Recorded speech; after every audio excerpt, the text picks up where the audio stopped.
Hello ഷുട്ടുമണീസ്. അപ്പൊ ഇന്ന് നമ്മള് കടലക്കറിയാണ് ഉണ്ടാക്കാൻ പോണത്. കടലക്കറി വളരെ എളുപ്പത്തില് ഉണ്ടാക്കിയാലോ എന്നാ എല്ലാരും ഒന്ന് നോക്കിക്കോട്ടോ. ആദ്യം നമ്മൾ സവോള എടുത്തു, ഇതാ ഇങ്ങനെ കുനുകുനു കുനുകുനു കുനുകുനു അരിഞ്ഞു. പിന്നെ നമ്മള് പൊട്ടാറ്റോ എടുത്തു, ഉരുളക്കിഴങ്ങ് അതും ഇതുപോലെ തന്നെ നന്നായി കുനുകുനു കുനുകുനു അരിഞ്ഞെടുത്തു. ഇനി നമ്മളിതാ മുളക് എടുത്തു, പച്ചമുളക് നന്നായി കഴുകി, കുറച്ച് വെളുത്തുള്ളി എടുത്തു, നന്നായി അരിഞ്ഞെടുത്തു. ഇനി ഈ മുളകിനെയൊക്കെ ഒന്ന് ചെറുതായിട്ടൊന്ന് അരിഞ്ഞെടുത്താലോ, എന്നിട്ട് അതിന്റെ വേസ്റ്റ് ഒക്കെ ഒന്ന് കളയാം. ഇതാ നമ്മൾ അരിഞ്ഞെടുത്തിട്ടുള്ള എല്ലാ സാധനങ്ങളും സെറ്റ് ചെയ്ത് വെച്ചിട്ടുണ്ട്. ഇനി നമ്മൾ ഒരു തവയിലേക്ക് കുറച്ച് എണ്ണ ഒഴിച്ചു. എണ്ണ നന്നായിട്ട് ചൂടായി വരുന്നവരെ നമുക്ക് ഒന്ന് വെയിറ്റ് ചെയ്യാം. ഇനി അതിലേക്ക് കുറച്ച് കടുക്, മുളകിന്റെ ആ ഒരു കുരുവൊക്കെ ഇട്ട് കൊടുത്തു. നന്നായിട്ട് പൊട്ടിത്തെറിച്ച് വരുന്ന വരെ നമുക്ക് കട്ട വെയിറ്റിംഗ് ആയിട്ട് ഇരിക്കാം. ഇനി നമ്മൾ ആ മുളക് അരിഞ്ഞു വെച്ചതിനെ കൂടി ഇട്ട് കൊടുത്ത് നന്നായിട്ട് നമുക്ക് കിട്ടിയത് ഒരു കുഞ്ഞു സ്പൂൺ ആയിരുന്നു. അപ്പൊ ഞാൻ കുഴപ്പമില്ല, നമുക്ക് കുഞ്ഞു സ്പൂൺ വെച്ചിട്ട് അഡ്ജസ്റ്റ് ചെയ്യാം. ഇനി ഇതിൽ നിന്ന് ഓരോന്നോരോന്നായിട്ട് നമ്മൾ ഇട്ട് കൊടുത്ത് നന്നായിട്ട് മുരിച്ചെടുക്കുകയാണ്. അപ്പൊ നിങ്ങൾ കാണൂ ഗൈസ്, ഇത് അടിപൊളിയായിട്ടില്ലേ? ദുബായിൽ നമ്മൾ ഇങ്ങനെയൊക്കെയാണ് കേട്ടോ ഭക്ഷണം ഉണ്ടാക്കിക്കൊണ്ടിരിക്കുന്നത്. നമുക്ക് ആരും ഉണ്ടാക്കി തരാനൊന്നുമില്ല.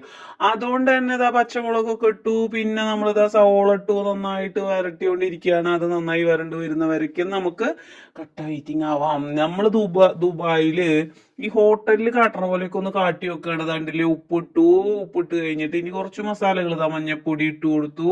ഇനി നമ്മള് മസാലകൾ ഓരോന്നോരോന്നായിട്ട് ചേർത്ത് കൊടുക്കുക. നമുക്ക് എന്തൊക്കെയാണോ ഇഷ്ടമുള്ളത്, അല്ലെങ്കിൽ നമ്മുടെ വീട്ടിൽ എന്തൊക്കെയാണോ ഇരിക്കുന്നത്, നെസ്റ്റോറിൽ പോയി വാങ്ങാനുള്ള ഒരു മടി കൊണ്ട് നമ്മൾ ഉള്ളതെല്ലാം ഇട്ട് കൊടുത്തുകൊണ്ടിരിക്കുകയാണ്. ഗരം മസാലകൾ ഇട്ട് കൊടുത്തിട്ടുണ്ട്. ഇനി ഇതൊക്കെ നന്നായിട്ട് ചേർന്ന് മിക്സ് ആയി സെറ്റ് ചെയ്ത് വരുന്നവരേക്കും വെയിറ്റ് ചെയ്യാം. ഞാൻ കാശ്മീരി ചില്ലി കുറച്ച് ഇട്ട് കൊടുത്തിട്ടുണ്ട്. ഓൾറെഡി ഇത് മുളകൊക്കെ നല്ലോണം ഉണ്ടായത് കൊണ്ട് നല്ല എരിവ് ഉണ്ടാവും. അതുകൊണ്ട് കാശ്മീരി ചില്ലി ഇട്ട് കൊടുത്തത്. ഇനി ഇതിൽ കുറച്ച് ഗരം മസാല ചേർത്ത് കൊടുത്തിട്ടുണ്ട്. ഇനി നമുക്കൊന്നും കൂടി ഇളക്കി വെയിറ്റ് ചെയ്തിരിക്കാം. കുറച്ച് ഇതാ നമ്മൾ ഓരോ പൊട്ടാറ്റോ ചേർത്ത് കൊടുത്തു. ആ പൊട്ടാറ്റോ നന്നായിട്ടൊന്ന് വറുത്തെടുത്തിട്ട് നമ്മൾ അതിലേക്ക് കുറച്ച് വെള്ളം ഒഴിച്ചു കൊടുത്തു.